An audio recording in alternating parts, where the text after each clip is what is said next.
세계에서 가장 높은 마천루부터 세계에서 가장 큰 분수까지 각 나라를 대표하는 랜드마크 하면 어떤 건물이 먼저 생각나세요?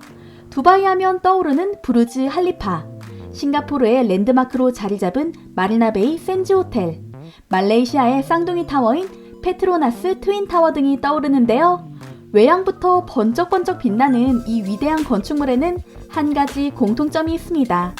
오늘은 그 비밀을 파헤쳐 보겠습니다. 두바이의 자존심이자 2017년 세계에서 가장 높은 건물이라는 타이틀을 차지한 부르즈 할리파는 높이 928.84m, 163층의 웅장한 외관을 자랑합니다. 건물을 짓기 위해 투입된 인원만 해도 총 850만 명이었으며 15억 달러라는 천문학적인 공사 비용이 소요되었는데요. 워낙 높은 건물인 만큼 엄청난 시공 난이도로 인해 프로젝트 시작 전부터 난관이 예상됐었죠. 그러나 부르즈 할리파 시공을 맡은 삼성물산은 3일에 한 층씩 건물을 올리는 초고속 기술 방식을 현장에 적용해 전 세계를 깜짝 놀라게 만들며 역시 삼성이라는 감탄사를 자아냈습니다.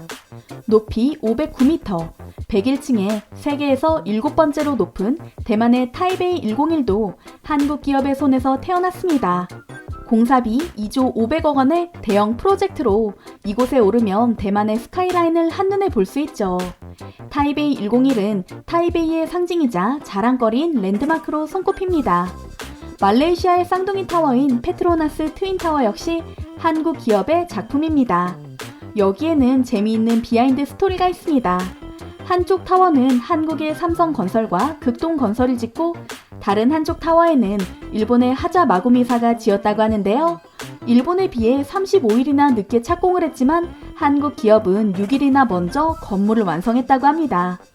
똑같은 모양의 쌍둥이 빌딩을 짓는데도 이처럼 한국과 일본 기업은 기술력과 시공 능력에서 현격한 차이가 난 건데요. 저 멀리 터키에서 다시 한번 한국 기업의 위력을 보여준 사례가 있었습니다. 일본 정부와 유명 건설사의 로비 작전에도 불구하고 당당히 수주에 성공해 세계에서 가장 긴 다리 차나칼레 대교를 만들고 있는 한국 기업들의 이야기입니다. 터키 차나칼레 해협을 사이에 두고 마주보고 있는 차나칼레주의 랍세키와 갤리볼루 지역의 주민들은 요즘 감회가 남다릅니다. 해협 위로 시원하게 뻗은 차나칼레 대교의 마무리 작업이 한창이기 때문이죠. 하루가 다르게 완성돼가는 다리를 바라보던 한 터키인은 차나칼레 해협을 가로지르는 다리가 진짜 만들어질 것이라곤 상상도 하지 못했다라고 말하며 미소 짓습니다. 그는 차나칼레 대교가 완성되면 이곳 주민들의 삶이 완전히 바뀔 것이라며 우리의 수건을 이뤄준 한국 기업의 기술력과 희생에 감사를 표한다라는 인사를 덧붙였는데요. 터키인들에게 차나칼레 대교가 지닌 의미는 단순한 다리 이상이라고 합니다. 차나칼레 대교가 완공되면 일반인들의 이동은 물론 물류 유통이 획기적으로 개선될 것으로 예상되기 때문이죠. 그동안 차나칼레주의 랍세키에서 반대편인 갤리볼루로 건너가려면 30분에서 1시간마다 오는 배를 이용하거나 8시간을 돌아서 가는 육로 중 하나를 선택해야 했다고 하는데요. 차나칼레 대교를 이용하게 되면 단 10분 만에 반대편으로 이동할 수 있다고 합니다. 이처럼 다리 하나만 지으면 모든 불편이 해소되는 것은 물론이고 경제 성장까지 도모할 수 있을 텐데 터키 정부는 지금까지 왜 두 대륙을 잇는 다리를 지을 생각을 하지 않은 걸까요? 그 원인은 경제적인 이유와 함께 쉽사리 다리를 건설하기 어려운 차나칼레 해협의 지형적 구조에 있었습니다. 사실 터키의 건설업은 GDP의 4.6%로 주력기관 산업 중 하나로 손꼽힙니다. 터키 건설 업체의 시공 능력 또한 세계 16위로 높은 경쟁력을 갖추고 있는데요. 처음에 터키 정부는 차나칼레 해협의 일반적인 형태의 교량을 건설해보려 했으나 불가능하다는 걸 깨닫고 좌절했다고 합니다. 이곳에 교량을 지으면 지중해와 이스탄불을 잇는 해상 무역 항로가 교각에 막힌다는 엄청난 단점이 있는 데다 워낙 바다의 폭이 넓어 교각이 있는 다리를 건설하더라도 공사 난도가 너무 높다는 결론을 내리게 된 것이죠. 결국 이곳에는 교각이 없는 현수교를 만들어야 했으나 터키의 시공 능력과 경제력으로는 역부족이었습니다. 현수교는 주탑과 주탑을 케이블로 연결하고 케이블에서 수직으로 늘어뜨린 강선에 상판을 매다는 방식으로 짓는 교량인데요.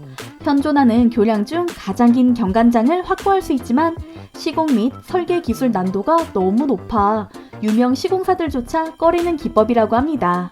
결국 터키는 국책 사업으로 차나칼레 대교 프로젝트를 발주할 결심을 하게 됩니다. 당시 터키에서 여러 프로젝트를 담당하고 있던 일본 유명 건설사를 비롯해 세계 유수의 기업에 제안 요청서를 보내게 되었는데요.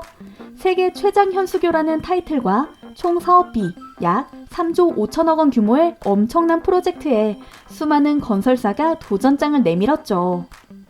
최종심에서 가장 유력한 후보로 손꼽히는 것은 IHI, 이도추 상사, 일본 고속도로 인터내셔널 등이 모여 팀을 구성한 일본과 DLENC와 SK 에코플랜트를 비롯한 기업들이 똘똘 뭉친 한국 컨소시엄 팀이었습니다. 차나칼레 대교 프로젝트 수주전은 한일 국가 간 대결이었다고 해도 과언이 아니었는데요. 당시 암흑 속에 빠져있던 경제를 살리고자 해외 건설 프로젝트를 수주하는데 혈안이 되어 있던 일본 정부는 그야말로 필사적으로 매달렸습니다. 아베 신조 전 총리는 에르도안 터키 대통령과 정상회담을 하는 동안 차나칼레 대교 프로젝트에 대해 별도로 언급했으며 입찰 마감 일주일 전에 장관급 인사를 터키로 파견해 터키 정부를 설득하는 작업까지 했었죠. 일본 정부의 전례 없는 국가적 차원의 지원에도 불구하고 결국 이 프로젝트를 수주한 것은 한국 팀이었는데요.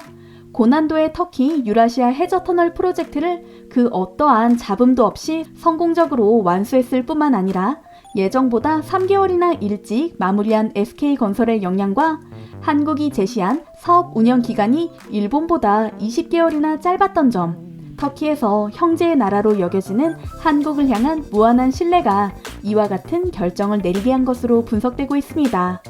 현재 차나칼레 대교는 내년 1월 개통을 앞두고 마무리 작업이 한창이라고 하는데요. 넘실거리는 바다 위에 솟은 334m 붉은색 주탑은 멀리에서도 선명하게 보입니다. 이 주탑은 현수교 중 최고 높이로 324m의 에펠탑, 333m의 일본 도쿄타워보다 높다고 합니다. 교량 상판에 사용된 강판만 해도 총 5만 톤으로 에펠탑 7개를 만들 수 있는 무게라고 하는데요.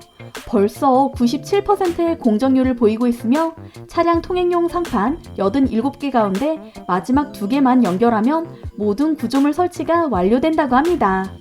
어려운 공사를 문제없이 진행하는 것만으로도 대단한데 한국 기업은 한 가지 더 놀라운 기록을 세웠습니다. 터키 정부는 애초에 2023년 10월까지 작업을 마쳐달라고 요구했다고 하는데요. 한국 기업들은 뛰어난 기술력으로 공기를 무려 2년이나 단축해버립니다. 게다가 단 한 건의 안전사고도 없었고요. 차나칼레 대교 곳곳에 담긴 의미도 꽤 흥미롭습니다. 우선 차나칼레 대교가 놓일 다르다 넬스 해협은 제1차 세계대전에서 터키가 승리를 거둔 곳입니다. 양 주탑 간의 거리인 2023m는 터키 정부 건국 100주년인 2023년을 의미하고요. 주탑의 높이 318m는 제1차 세계대전의 갈기폴리 전투 승전 기념일인 3월 18일을 뜻한다고 하는데요. 이처럼 터키의 자존심이자 새로운 미래를 상징하는 차나칼레 대교가 한국 기업의 손으로 지어졌다는 사실이 자랑스러울 따름입니다.